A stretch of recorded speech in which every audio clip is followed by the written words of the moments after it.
Hey guys, as promised, we are back again and we are going to cover a very nice session. What many would like to hear, and that's just our encounter in our work setting. And by the way, we didn't tell you we were all in the same institution, that's Kenyatta University, and we were all under nursing school, yeah? Yeah. And we are all from Kenya. Us, we were in the same class. Oh, same group. Same group. Actually, we've done a lot of things with Tina, yeah? She was my consultant throughout. Yeah, we used to joke, she was my console. And my consultant as well. Yeah, and we did so well. Now, today we are going to cover a very nice session. Just the transition. Now, after coming to the UK and joining the NMC register, you are posted into different working areas. There's always the transition from where you work to, or you work from, and where you are coming into, because you can either join a specific unit where you had earlier on experienced what is going on there, or maybe change to another unit. So, like my case, I was working in ICU, yeah, for 2 years. Then now I'm working in endoscopy. That's totally a different switch, and we will get to know, like now, how is it going with such a change. So, Jante, which unit were you working in and where have you moved to? I was working in pediatric surgical, pediatric medical, the last place I was. Yeah. So I was booked in for an interview for medical surgical. Yeah. But then they decided to give me the surgical ward part of it. Oh, okay. So currently I'm working in orthopedics and trauma, where we get the fractured, we get the patients who have gone laparoscopic, Yeah. those who have gone for IR guided imaging. Okay. Yeah.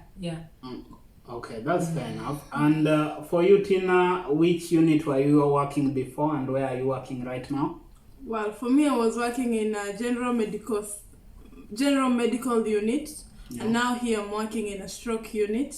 Okay. Yeah, which was a great change for me. Okay. Yes, and yeah, that's it. Yeah. So in terms of the changes you've encountered, patient care, how do you view it as you compare to what you were used to earlier on? Well, starting with the patient ratios. Okay. In the morning, back in my country, we would have like 2 nurses per shift. Yeah. And then the 2 nurses would just do medications and what else? We'll do medications and the general procedures for that day. Yeah.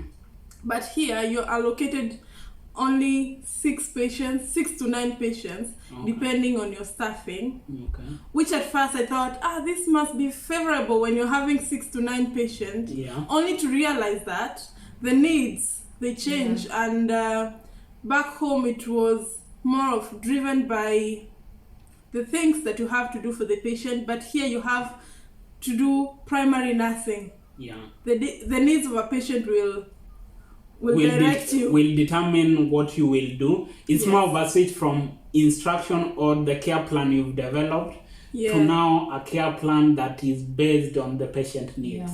Yes. Okay. Yes. Okay. That's really a great switch. Yeah. Yeah. And now you have to kind of now just get along with it.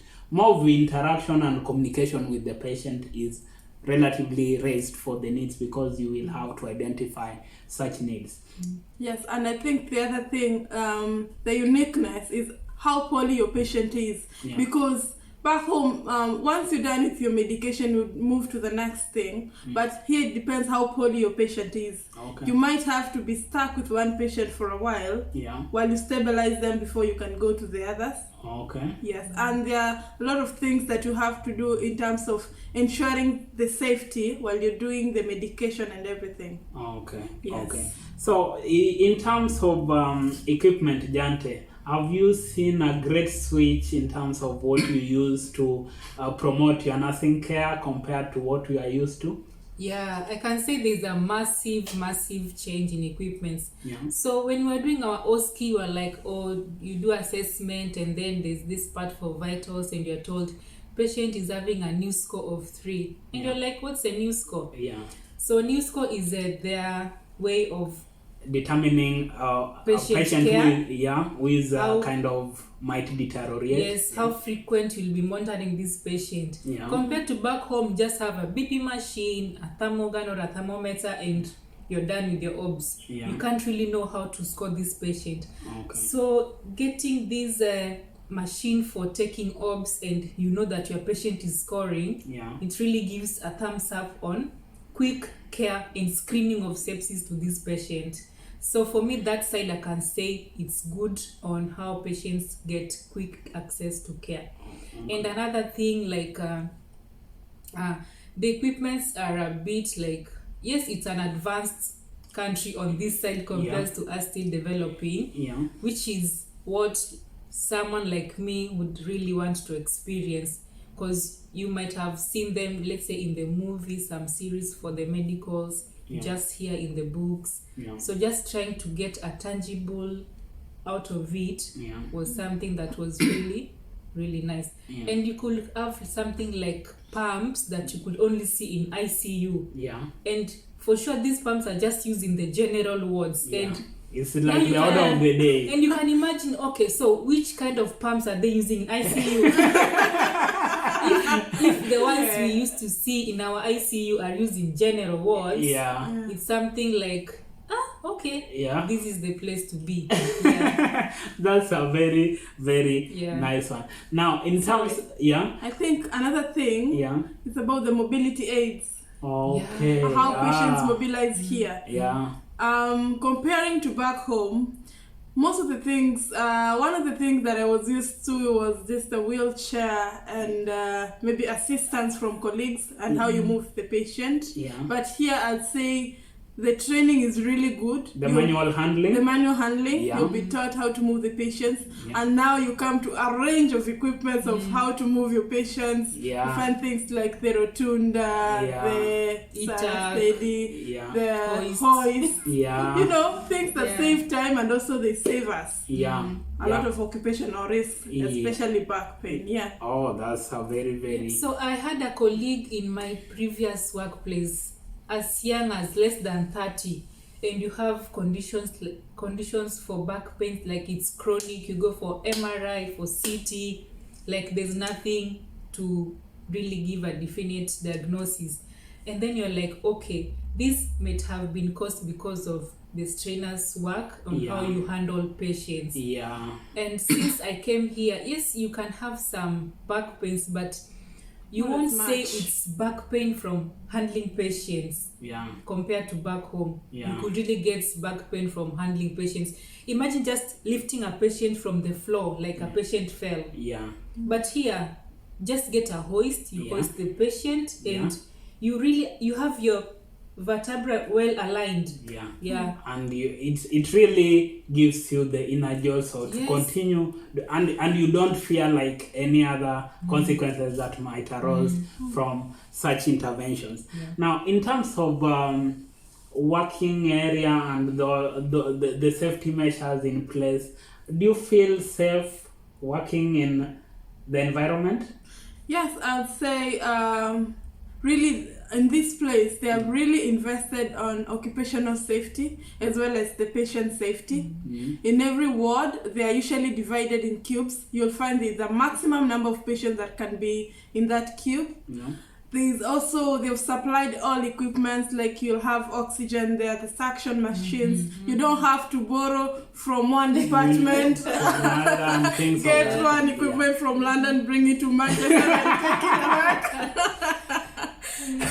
So it's kind of you are able to access what you need, and that makes not only the patient safe, but also as a healthcare practitioner, you also feel safe because you are able actually to feel that you are impacting the patient positively. And you feel empowered to work. Another thing I came to realize, like ever since I started working or when I was in school, I never heard of any safety drill for fire. Okay. Yeah. But back here, like they have On a weekly basis. yes, and it's a specific time. Yeah. The alarm goes on just to ensure there's safety. Yeah. Just to give you like it's an alarm. You're just making sure the place is very much prepared for any disaster like fire. Yeah. And it's really different from back home. Like I've never heard of anything to do. Such a dream. So you see, like safety is number one key. It's really, really key. And when a patient comes to the hospital, you really need to check on that social aspect. Yeah. Is this patient safe to go home? Yeah. Patient came with a fractured neck or femur. Yeah. The patient is being mobilized with the physiotherapy in the ward. Yeah. Graduating from assistance of 2 until the patient is independent with the Zimmer frame. Yeah. If this patient goes back home, is the patient able to wash clothes? Yeah. Is the patient able to go for shopping? Or maybe the fracture can reoccur if you don't take note of such safety aspects. Is this patient living in a flat? Does that flat have a lift? Yeah. Like it's just patient safety is key. Yeah. So they need to they send the occupational therapist to go and assess the patient's home and make adjustments. Readiness for the patient to go home. Okay. Which is something like I didn't see back home. Yeah. You discharge a patient, whether you like it, whether you don't like it, you will go just head home. As long as your bail is ready, you've paid everything, you're ready to go with your belongings. Yeah. And if not, we can organize an ambulance to get you home quicker. And here you have to inform the relatives. Your mom or your dad, your sister is coming home. Are you ready to receive him? If they say they cannot cope, then they look for a placement, let's say a residential home, or to have a package of care, which is totally different. At all. Yeah. Now, when you are recruited under the either NHS or whatever, you are under a registered general nurse. Are you, in terms of the limitations that you have? Is it really general in that you can do a range of things, or what's the encounter with your trust? Well, I'd say once you're recruited, you'll be limited to working into a specific unit. So your competence will grow in terms of skills according to the unit that you're working in. If you're working in, say, a diabetic unit, you'll be very competent with things to do with diabetes. And maybe you might not know much about any other area. And yes, you'll be very limited on how much you can practice. And the good thing here, you are allowed to say that you're not able to perform a specific task. Sure. Compared to back home, where you have to focus on saving a life rather than what limits you. So kind of back home, I think you are prepared to carry out various activities, and can work in different areas. So, for example, here a registered general nurse, as an adult trained nurse, you can't do anything to the pediatrics or even land to the maternity, because those are different areas that you must have. Even mental health.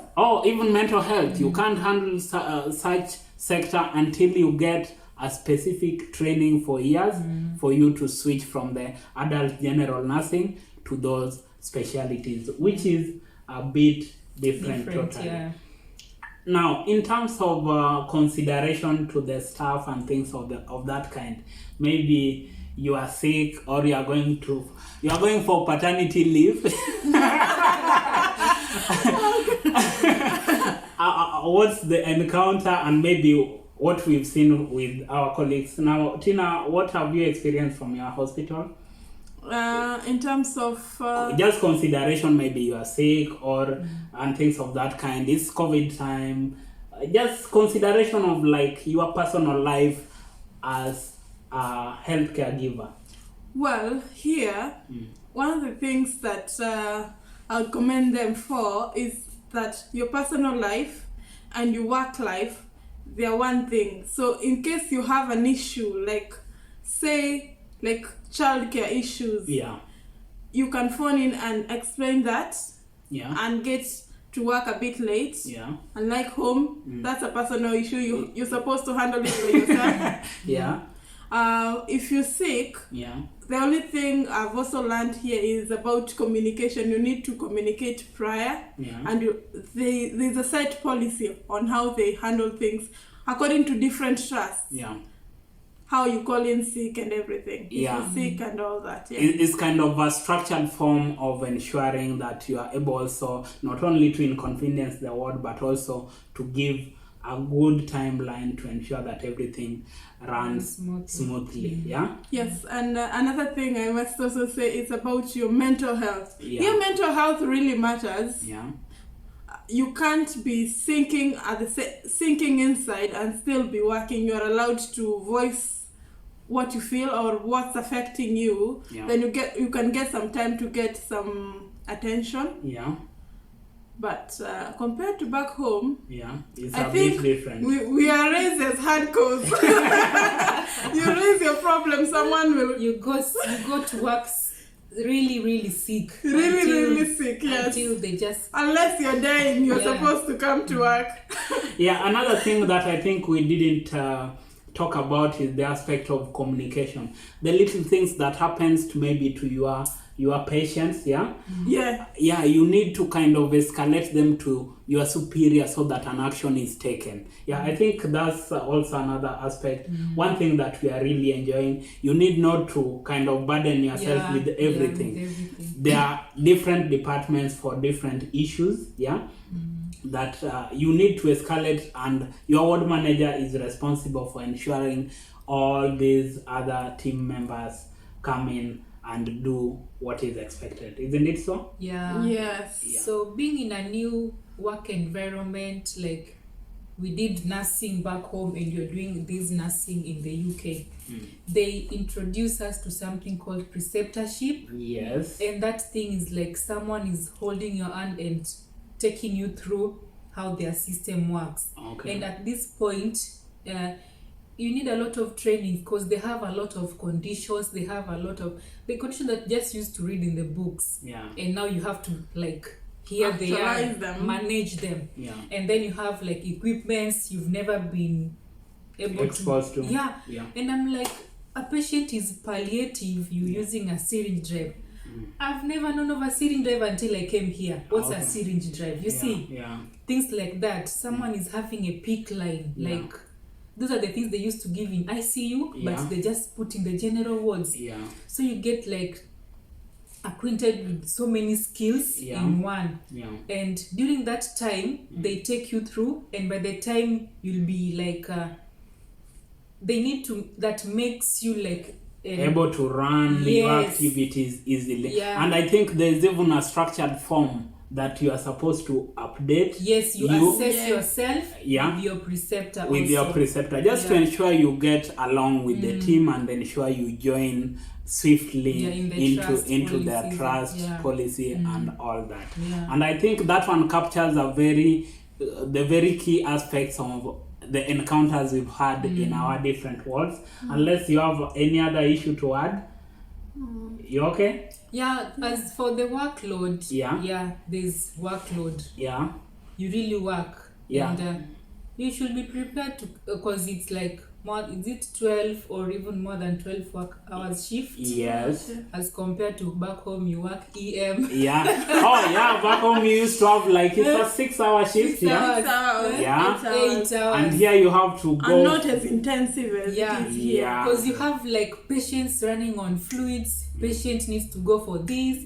This patient, you see, like you as a nurse, it makes you like, you really need to be at par with your patient's condition. If a patient arrests, then you need to lead the team very fast in ensuring that you CPR press the buzzer and you ensure that you tell someone dial 2222 when the team comes. Like you have the patient's at your fingertips. You see, not like back home. Oh my goodness. Now, like you struggle with the ambu bag.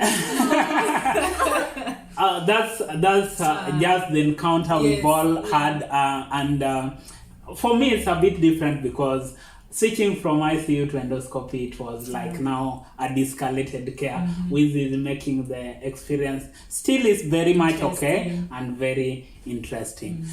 With that one, I think we've covered the major things that anyone would like to get prior to planning their journey to the UK or to any other place in the world in terms of exploring and also maybe putting your skills down to compete internationally. Thank you so much. We really appreciate. Continue subscribing and we will be happy to see you. Bye. Subscribe. Bye. Bye. See you later.